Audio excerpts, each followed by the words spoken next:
Today I'm going to show you how to make this modern table lamp. It's a super quick and fun project, so let's get started.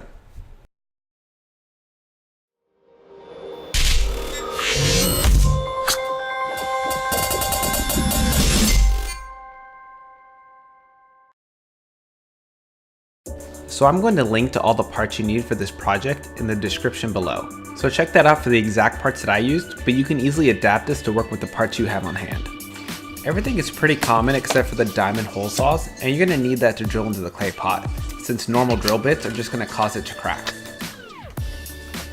I used a bit of water to help keep the dust down and drilled out the bottom of the clay pot with an 1 3/8" bit. I then clamped the pot into a small vise and marked where I wanted my switch to go. Now the vise is really important because drilling on an angled surface is a little bit tricky. I then drilled out the hole for the switch with a 1/2" bit. Now you want to make sure that where you put your switch, it's not going to interfere with the lamp socket. So make sure to kind of test fit everything. I also use that drill bit to drill a small hole on the back edge, and this is where the cord will come out later. From here, I just waited a few days to make sure the clay pot was fully dry and then gave it a coat of spray paint. Now you can buy a cord that comes pre-stripped, and that's going to be the cheapest option, but I just got this cloth covered cord from IKEA and cut off the lamp socket. A trick for cutting cloth covered cord is to wrap the cord in electrical tape and cut through that tape. This helps keep the cloth from fraying. From there, just strip the ends of the inner wires a few inches. We're going to take our switch and place it in line on the black wire. So cut your exposed black wire in half and trim both ends. Now the switch I used uses screw terminals, so you can just wrap the cord around the screw and tighten it down. There's no need for any soldering.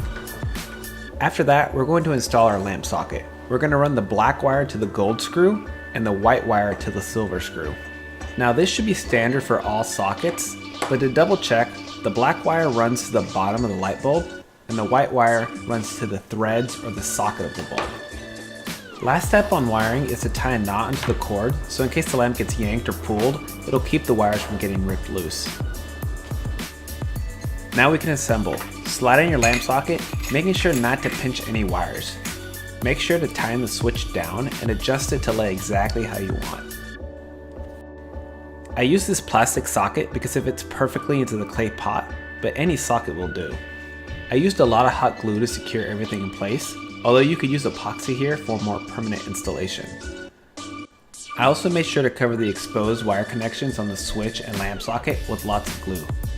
And finally, a little more glue to secure all the wires down inside the pot. For final assembly, just place the clay pot onto the coaster. You can glue this if you want, but it's such a snug fit that you don't need to. You can also see the hole we cut earlier that lets the cable run out the back. Now just install your light bulb. I use this awesome Edison style bulb, and then just switch it on. I hope you enjoyed this project. If you did, give it a thumbs up, and I'll see you next time. Bye.